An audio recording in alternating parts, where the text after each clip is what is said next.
Un, deux, trois, par terre. Bonsoir les amis. Vous me connaissez donc, je suis Monika Karbowska, militante franco-polonaise, militante de la gauche polonaise vivant en France, marxiste, communiste, féministe, enfin voilà. Je voulais vous remercier, après mon appel à l'aide que j'ai envoyé grâce à mon ami Michał Nowicki qui dirige la télévision Renaissance communiste sur YouTube. Je voulais vous remercier pour tous les l'aide que vous m'avez apporté, puisque de nombreuses personnes m'ont appelé et m'ont proposé des conseils. Je n'ai pas eu d'aide de syndicalistes de Paris, mais par contre certains syndicalistes de différentes régions sont venus m'appeler, ce qui augure bien de la solidarité. Ça, c'était une bonne nouvelle pour moi. Parce que malheureusement sur Paris, je n'ai trouvé aucune aide et je n'ai pas trouvé d'aide de la CGT pour m'accompagner à ce fameux entretien que la direction de l'entreprise ESP, Eurosûreté Protection, donc m'a imposé. Je vais vous dire ce qui se passe actuellement, quelle a été l'issue de l'entretien disciplinaire et quelle est la suite de la répression dont je suis victime, parce que cette répression continue malheureusement. Il ne suffit pas de donner des articles de loi de nos jours, si un rapport de force n'est pas établi, bon voilà quoi, il est difficile de... Comment dire, une fois qu'on a perdu son poste de travail, c'est difficile, c'est une grande lutte pour le retrouver. C'est pour cela que toutes les pseudo-grèves qui ont pour objet la fermeture d'une usine ou d'un lieu de travail, et on prend de l'argent et on abandonne le lieu de travail, sont vouées à l'échec.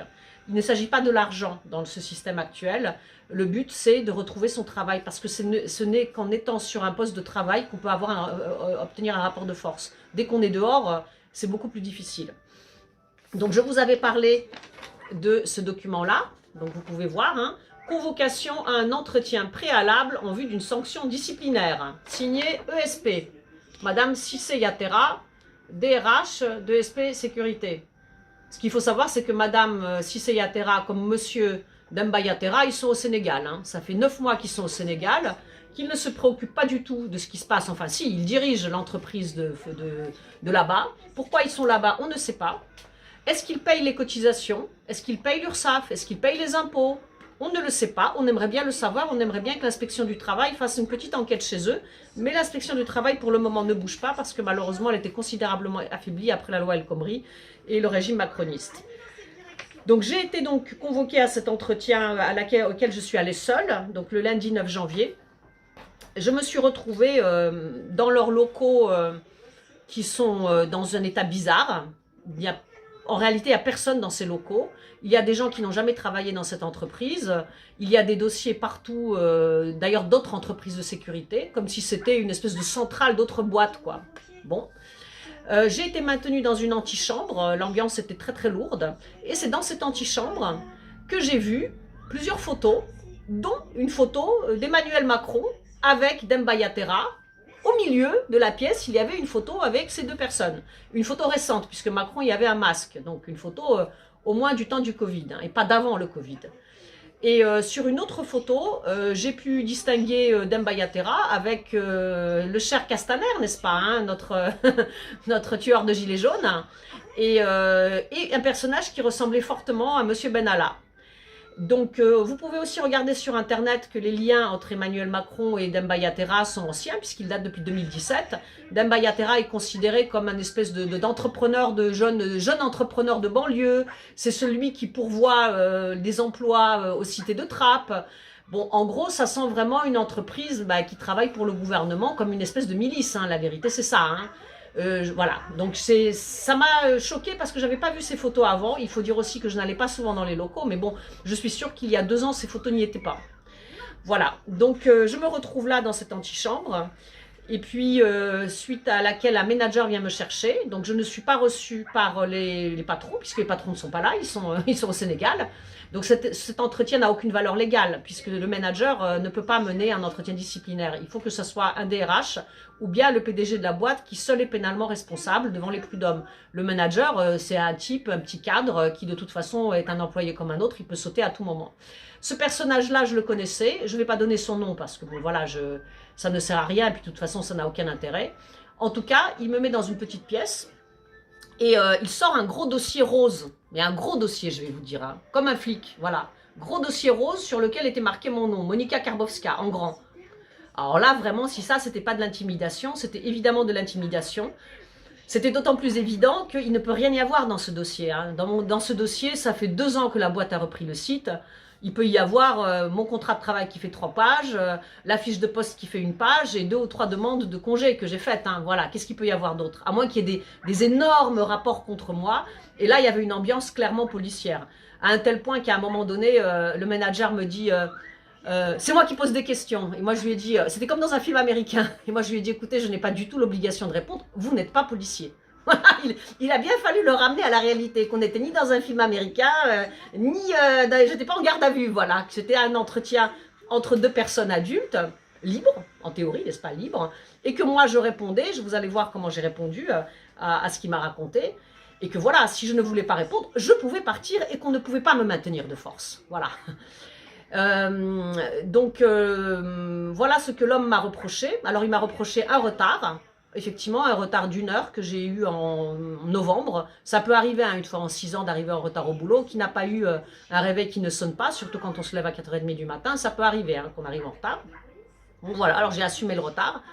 Par contre, par la suite, ce qu'il m'a reproché, il m'a raconté une histoire, comme quoi le mari de la gardienne, je l'aurais agressé et frappé pendant qu'il nettoyait les boîtes aux lettres de l'immeuble. Ce qui est absolument faux.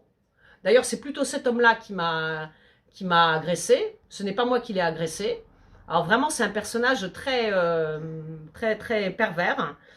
Et cet homme-là mentionne effectivement des tracts syndicaux qui étaient là par hasard, n'est-ce pas? Et que moi, j'aurais voulu prendre les tracts et je l'avais agressé pour cette raison-là. Alors là, franchement, la seule chose que j'ai répondu à ce monsieur, c'est « Où sont les preuves ? » de ça. Ce n'est pas parce que monsieur X, Y dit que j'ai fait quelque chose que c'est vrai. Pas de preuve, hein. C'est sa parole contre la mienne. Moi, j'ai dit, je ne connais pas ce monsieur. Dans mon travail en tant que SIAP 1, je n'ai absolument aucune obligation de travailler avec des gardiens, ni avec l'épouse, ni l'époux de la gardienne. Bon, c'est pas des gens avec qui je travaille. Moi, je fais mon travail et je rends compte au chef de poste. C'est le chef de poste après qui éventuellement dialogue avec les gardiens qui, eux, travaillent pour la RIVP. Voilà, cet homme-là, je ne l'ai pas vu, je ne sais pas de quoi on parle. Et d'ailleurs, j'ai donné à une lettre recommandée que j'ai envoyée avec les amis qui me soutiennent. Et cette lettre recommandée disait en substance...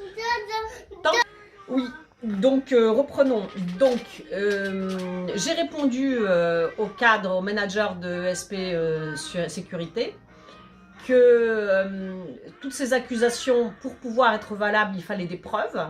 Qu'une simple témoignage de X, Y, Z, ça ne suffisait pas. Et que d'ailleurs, tant qu'il n'y avait pas de preuve écrite, c'est-à-dire une lettre du client de la RIVP disant qu'ils ne veulent pas de moi sur le site et pour quelle raison, en amenant des preuves, tout cela n'était que de la dénonciation calomnieuse. Or, la dénonciation calomnieuse, il y a un très bel article de loi en France. Si quelqu'un vous fait perdre votre travail suite à une dénonciation calomnieuse, vous pouvez l'attaquer au pénal, porter plainte, et c'est 5 ans de prison, hein, avec des indemnités. Hein. C'est pas comme ça, on peut pas dire des choses sur les autres, et puis voilà, il n'y a pas de problème. Ce type-là, mari de la gardienne de l'immeuble, ne peut pas jouer le rôle de capot, il n'a pas le droit. Il n'a pas le droit de me faire perdre mon travail. C'est de la dénonciation calomnieuse. Donc j'ai annoncé que j'allais porter plainte contre ce monsieur, et peut-être contre la RIVP aussi, et que voilà, et qu'il devra s'expliquer au prud'homme et devant le tribunal. Et effectivement, n'ayant pas pu me déstabiliser, le manager a été obligé de mettre fin à l'entretien. D'ailleurs, il faisait le va-et-vient avec une autre pièce, parce que comme il n'était pas décisionnaire, il demandait probablement un personnage assez mystérieux qui était dans une autre pièce, qui n'était pas monsieur Dambayatera ni madame Sissayatera, parce qu'ils sont au Sénégal.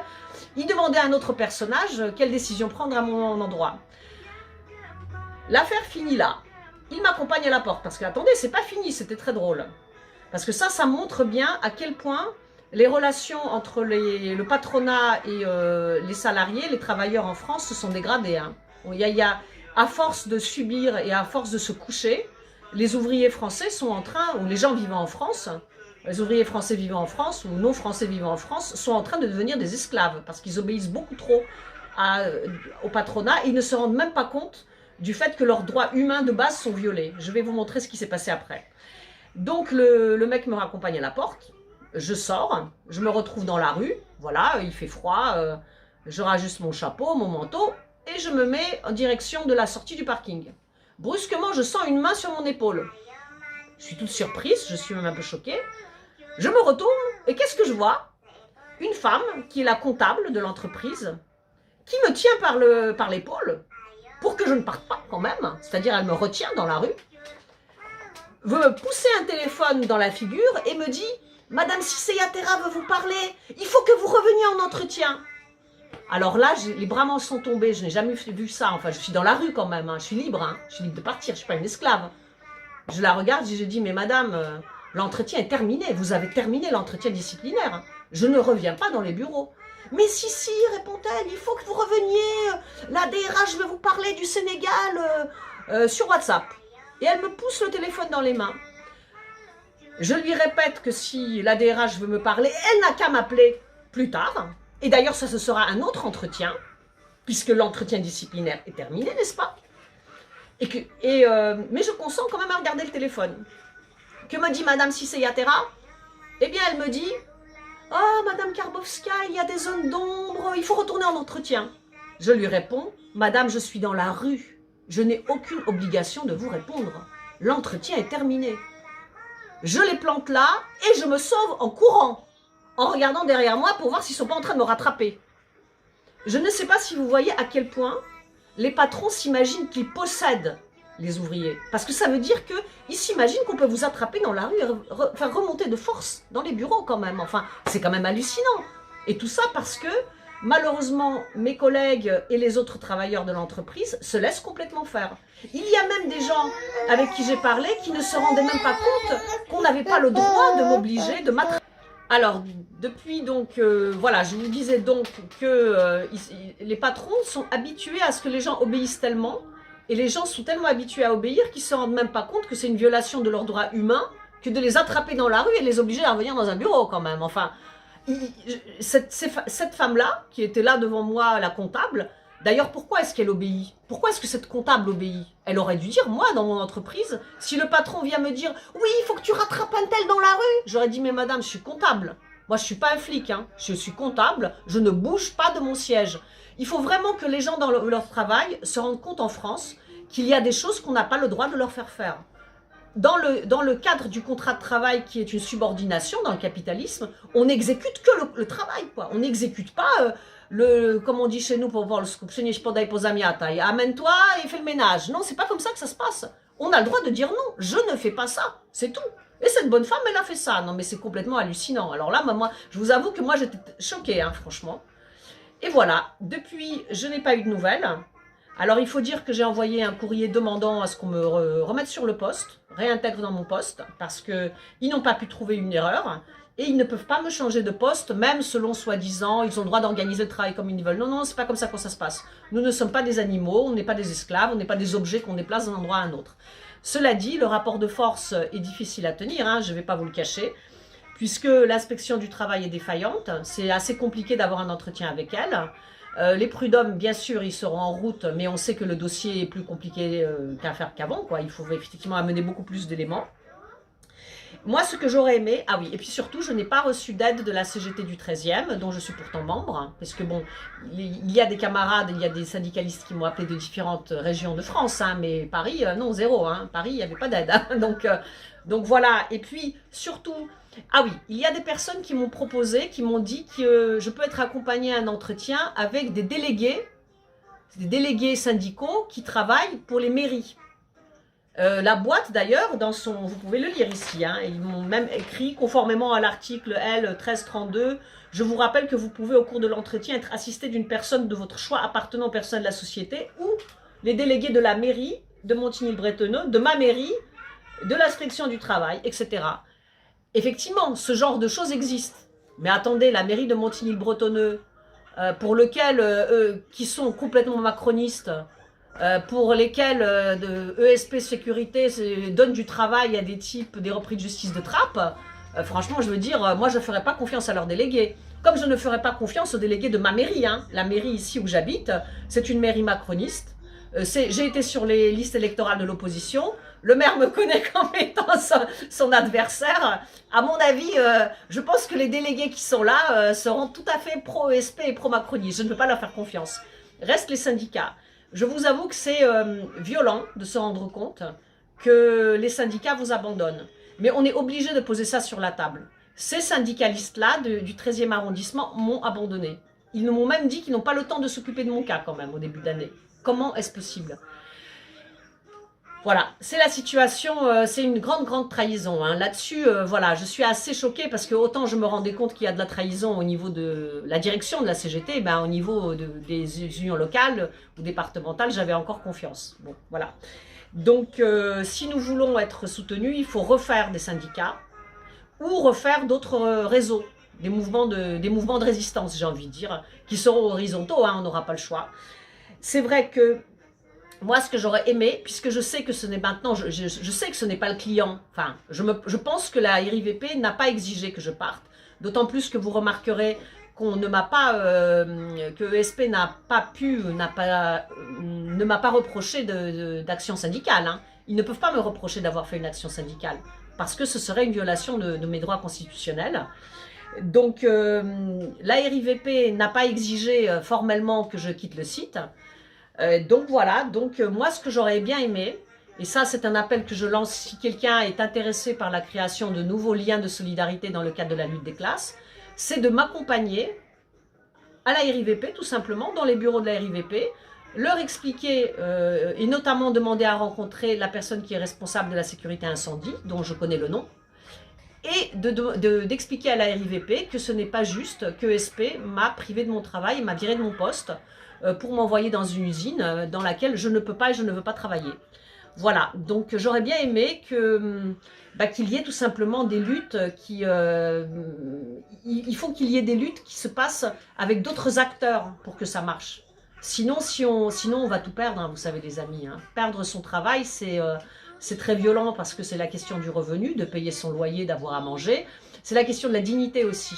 Parce que je n'ai commis aucune erreur. Il n'y a pas de raison de me priver de mon travail puisque je n'ai commis aucune erreur.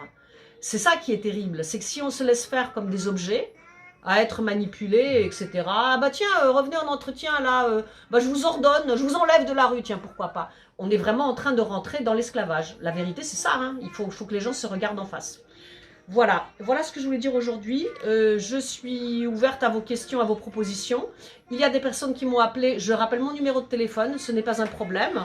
Par contre, s'il vous plaît, si vous m'appelez, juste veuillez laisser votre nom et votre prénom et l'organisation dans laquelle vous êtes membre. Parce que c'est vrai qu'il y a des personnes que je ne rappellerai pas, n'est-ce pas hein, s'il y a des gens qui sont voilà, envoyés par la boîte, il faut quand même un peu que je fasse attention.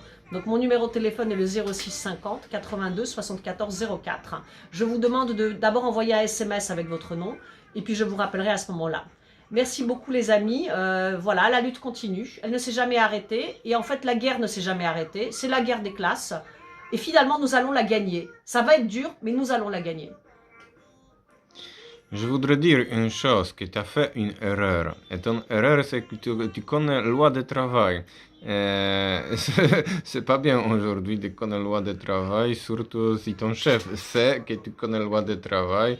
Il préfère malheureusement embaucher les gens qui connaissent pas. C'est ça, mais la problématique c'est ça, c'est que là on peut parler de la situation en France, hein, c'est que on casse les collectifs de travail, enfin les patrons, et le régime macroniste, parce qu'il ne faut pas oublier que derrière OSP, c'est le régime macroniste, casse les collectifs de travail et préfère mettre des pions, des gens qui sont des esclaves.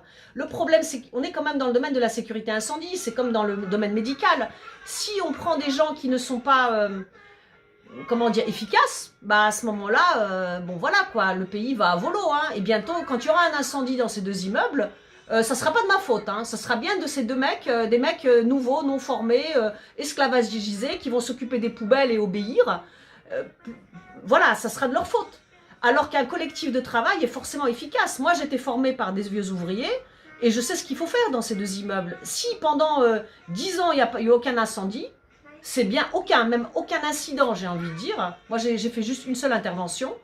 C'est bien parce qu'il y avait un collectif de travail efficace. Et tout le monde sait que il n'y a aucune production. La production est basée sur le travail des ouvriers. Hein. Ce n'est pas le patron hein, qui fait le travail, c'est bien les ouvriers. Si on veut que la France crève, bah oui, bien sûr, il faut continuer comme ça. Il n'y a pas de problème. Voilà. Ah oui, maintenant tu veux que je dise des choses en polonais, c'est ça? Parce qu'il y a des amis polonais qui nous regardent, ouais. Ouais, mais dans 3-4 minutes. Voilà. Dobry wieczór Państwu, kłaniam się. Dalsza część mojej walki z francuskim patronatem. Krótko tylko powiem Państwu tak, że zostałam wezwana na, jak to się po polsku nazywa, dyscyplinarne, tak? No na dywanik. Dywanik tak zwany u szefa. Znaczy u szefa, właściwie u właściciela firmy, który tak naprawdę nie jest we Francji, tylko jest w Senegalu. Przyjmował mnie menadżer, który się zachowywał praktycznie jak glina. Miał nawet taką grubą teczkę z moim nazwiskiem, tak jakby w tej teczce było nie wiadomo co. I widziałam w jednym z biur, w jednym z korytarzy zdjęcie właściciela firmy, Demba Yatyra, z Macronem, z Castanerem i nawet z tym małym mafiozo Benalla, prawda? Więc to jest bardzo ciekawe, że firma rzeczywiście pracuje bezpośrednio dla systemu Macrona. Oskarżyli mnie o to, że rzekomo kogoś pobiłam, że byłam agresywna wobec męża dozorczyni, co jest oczywiście nieprawda, to nawet wręcz odwrotnie, facet na mnie się rzucił.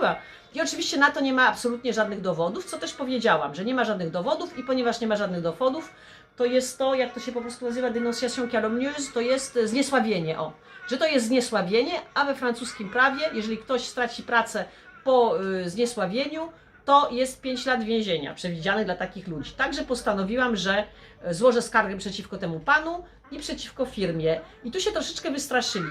Natomiast co jest ciekawe, to to, że jak się zakończyła rozmowa, menadżer mnie wypuścił na ulicę i już wracałam do domu, powiedzmy tak 2 minuty później, kobieta, która jest księgową, złapała mnie za rękę i chciała, żebym wróciła do firmy i rozmawiała przez telefon z szefową, która jest w Senegalu. No to już są jaja po prostu. No, skończyła się dywanik, ja jestem na ulicy, jestem wolną osobą. I tyle. Oni nie są jakimś policjantem, żebym ja się miała ich słuchać. No i po prostu odmówiłam rozmowy i powiedziałam, że rozmowa się skończyła. Ja już nie mam obowiązku odpowiadania na żadne pytania i po prostu wracam do domu. No od tamtej pory szczerze powiem, że no, na razie jeszcze się nic nie zmieniło. Ja zażądałam listem poleconym, żeby mnie przywrócono do pracy. No i na razie, że tak powiem, jest rodzaj takiej przerwy, takiego stand-by. Oni oczywiście liczą na to, że mnie zmuszą do powrotu, albo że ja sama poproszę o to, żeby być zwolnioną, czy właściwie zwolniono za obopólną zgodą. A ja się na to nie godzę. Jeżeli oni chcą mnie zwolnić, to oni mają mnie zwolnić, a ja i tak ich zaatakuję. Walka klas wcale nie jest prosta we Francji, sami Państwo widzicie.